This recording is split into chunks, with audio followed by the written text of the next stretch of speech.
हाय गाते को चेलका मेना पिया इन पाटा खन सगुन सेता आसायदिं जतो हड़गे भाले गे मेना पिया इन हो भाले गे मिनिया गाते को तीन आपे उदू सेटर पे लगी काश्मीर रे जहाँ जुद्ध बांग हुई लेना पहलगाम ओना जगह माने उदू आपे लगी ओना आले ठे मिनी पहलगाम उदू आपे लगी गाते को नेल पे गाते को जायगा नेल पे गाते को सेम उनकान ᱧᱚᱜ गया माने बिकल बांग रे हो माने किछुटा गाते उनकान ᱧᱚᱜ गया नेल पे गाते को ᱧᱮᱞ ᱫᱟᱯᱮ गाते को ओय नेल पे गाते को तीन चेहरा नेलक काना नेल पे गाते को माने चार जेमन काश्मीर ना भाब लेखा गे किछुटा नेल दाड़े पे गाते को नेल पे गाते को तीन चेहरा नेलक काना ओय मेटेन गाते को नोड़े मेटेन ये लेका मेना माने गाडा लेका मेना माने नोड़े कटी माने स्पॉट माने नोड़े हो स्पॉट काना आर के स्पॉट बोलते तो नोड़े जो हर पिकनिक को हिजुआ गाते को ओना ये बोंगा दिन पुस बोंगा पूरा गे नोड़े को पिकनिक है बुझते पे गाते को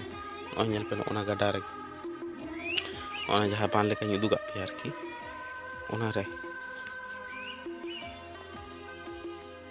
ओय नेल पे गाते को नोड़े के माने प्रचुर माने पुस बोंगा दिन दो को हड़ आर की पिकनिक को हिजुआ नोना माने ओने बई मिता पे पहलगाम मिनी ताज नोड़े माने गोटा आले धारे पास रेन दो आर की नोड़े को हिजुआ गाते को नेल पे ओय गाते को आले ठेना इन उदुआ पे लगी ओय रास्ता रास्ता बोलते तो ओना बीर ना रास्ता आर की ना छे बीर ना गाते को नेल पे गाते को तीन चेहरा मंदिर छौ चिका नेलक काना पूरा नेल पे माने से रकम नेलक काना गाते को ᱧᱟᱢ ᱫᱟᱯᱮ तो माने नोहा दो माने नेल जोंग के साथ गाते को माने जहां से मनुआ उनको तो विराट को नेला माने से मंदिर झे को मिता गाते को नो को तो नेल पे तीन चेहरा नेलक गाते को ओना नेल लगी गे ओना मंदिर झे नेल लगी गे अडी हड़ अडी संगीन कोना सेल्फी तुले लगी ते को हिजुआ गाते को नोड़े माने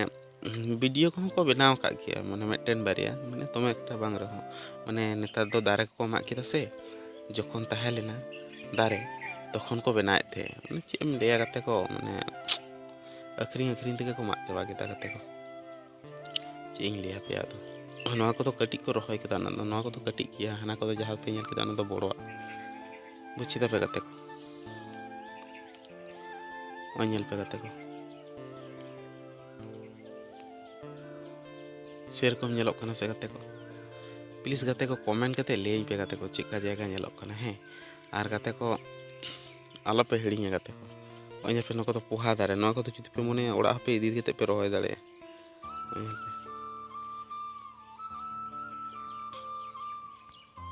गाते को आर बिसी बइन ले तबना नोआ ब्लॉग दो नोड़ा गिन मुछेदा जतो हर नपाय दे ताहन पे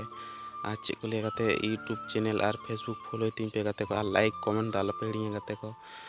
लाइक कमेंट पे एम लेखान गाते को इन वीडियो बना ना करो हुई तिया गाते को टाटा बाय बाय गाते को जतो हर नपाय दे ताहन पे नोआ ब्लॉग दो नोड़ा गिन मुछे किदा।